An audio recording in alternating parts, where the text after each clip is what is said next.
একদিনে কাজ করলাম কতটা, 10x10-এর পুরো রুম আজকে 3 লাইন করে উঠিয়ে দিয়েছি। প্লাস এর সাথে আর একটা রুম হয়েছে 10-11x10, সঙ্গে রয়েছে অ্যাটাচ বাথরুম। এটা হচ্ছে অ্যাটাচ বাথরুম। বাথরুমটা 10x5.25 ফুট আছে, এসিসি ব্লক দিয়ে গাঁথনি করা। খুব সুন্দর কাজ হয়েছে। এর ফিনিশিংগুলো দেখেন কত সুন্দর। যদি আপনারাও চান এরকম বাড়ি করতে পারেন, অল্প টাকাতে বাড়ি হয়ে যাবে। কোনো সাইড প্লাস্টার করার প্রয়োজন নাই, প্লাস্টার না করলেও চলবে। শুধু এতে দোনো সাইডে যদি ইচ্ছে করেন পুট্টি করব, পুট্টি করে হয়ে যাবে। ফিনিশিংগুলো দেখুন কত সুন্দর। রেনাগন কোম্পানির কাঠটা, ফিনিশিংগুলো খুব সুন্দর আছে। অন্যান্য কোম্পানির কাঠটাগুলো পাওয়া যায়, যেমন মেঘমা আছে, সুজাতা আছে, কিন্তু সেগুলো কাঠটাগুলোর খুব একটা ভালো ফিনিশিং আসে না। আমরা দেখেছি কাজ করে, তার জন্য আমরা রেনাগন কাঠটাই বেশি ব্যবহার করি। আপনারা চাইলে অনলাইন থেকে ওই কাঠটাগুলো বুক করতে পারেন।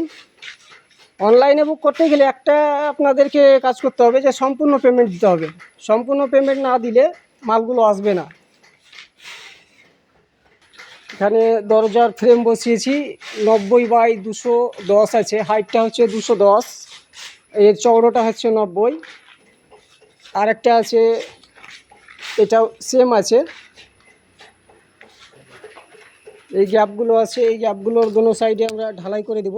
এইদিকে কাঠটা লাগাবো একটা করে, এইদিকে কাঠটা লাগাবো একটা করে, উপরে গাঁথনি করব। এই 4 ইঞ্চি এইরকম সাইজের আসবে আর কি। বেল ঢালাই করে দেবো পুরো এই কাঠটার উপরে। যখন বেল ঢালাই হবে, বেল ঢালাইয়ের উপরে জানলা বসাবো। জানালার উপরে আরেকটা করে কাঠটা হবে, বেল্ট আসবে।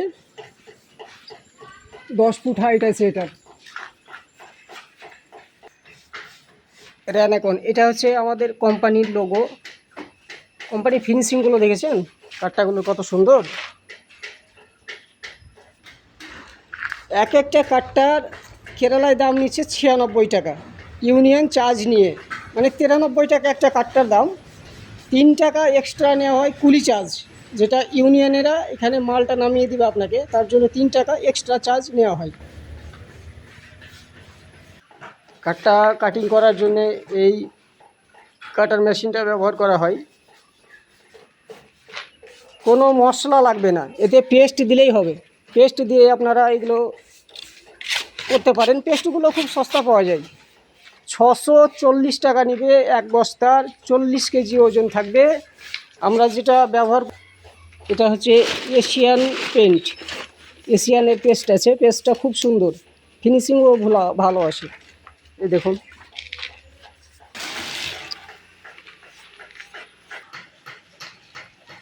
সকাল থেকে বৃষ্টি প্রচুর হচ্ছে বলে কাঠটাগুলো আমরা তিরপাল দিয়ে ঢেকে দিয়েছি, যাতে গাঁথনি করতে খুব সুবিধা হয়। এই কাঠটা আছে ভিজে কাঠটা। ভিজে কাঠটা বসাতে প্রচণ্ড সমস্যা হয়, কেননা দোনো সাইডের, এই সাইডেরও উলুং পাওয়া যাবে না, উড়ে যাবে।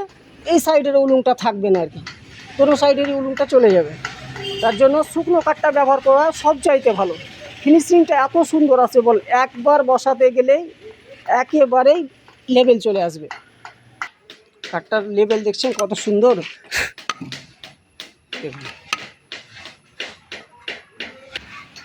এই দেওয়ালের আপনাদেরকে একটা লেভেল দেখাই, যেমন এই কাঠটার উপরে আমি স্পিড লেভেলটা বসালাম, কত সুন্দর লেভেল এসছে। ইনি হচ্ছেন কেরালারই একজন স্থানীয় লোক, এর সঙ্গে আমি বহুদিন থেকে কাজ করি। লোকটিও খুব সুন্দর, ব্যবহারও খুব সুন্দর। এই কাজগুলো আমরা খুঁজে বেড়াই না, কোম্পানি থেকেই ফোন করে, আমরা কাজগুলো শুধু করে দিই। দেখুন পুরোটাই আমি আপনাদেরকে দেখাই একবার। দুটো মিস্ত্রি, একটা হেল্পারে কতগুলো কাজ হয়েছে আজকে। 40 কেজির পেস্ট, 40 কেজির পেস্টে যদি গাঁথনি করা যায়, মোটামুটি 60 থেকে 65টা 6 ইঞ্চি কাঠটার গাঁথনি হবে। এই যে আমরা 1/2 ইঞ্চি মশলা ব্যবহার করেছি শুধু এটার লেভেলটা করার জন্যে। লেভেলটা যত দূর দেখছেন সেম লেভেল চলে গেছে, এই লেভেলে গাঁথনি করি। শুধু নিচে এক লাইনে মশলাটা ব্যবহার করি, তারপরে যতগুলো এর হাইট যতই উঠুক না কেন সম্পূর্ণ চলে যাবে পেস্ট দিয়ে। আপনারা যদি চান এরকম বাড়ি করব ভাবছেন, অবশ্যই যোগাযোগ করতে পারেন, আমরা করে দেবো, একেবারে কম রেটে করে দেবো।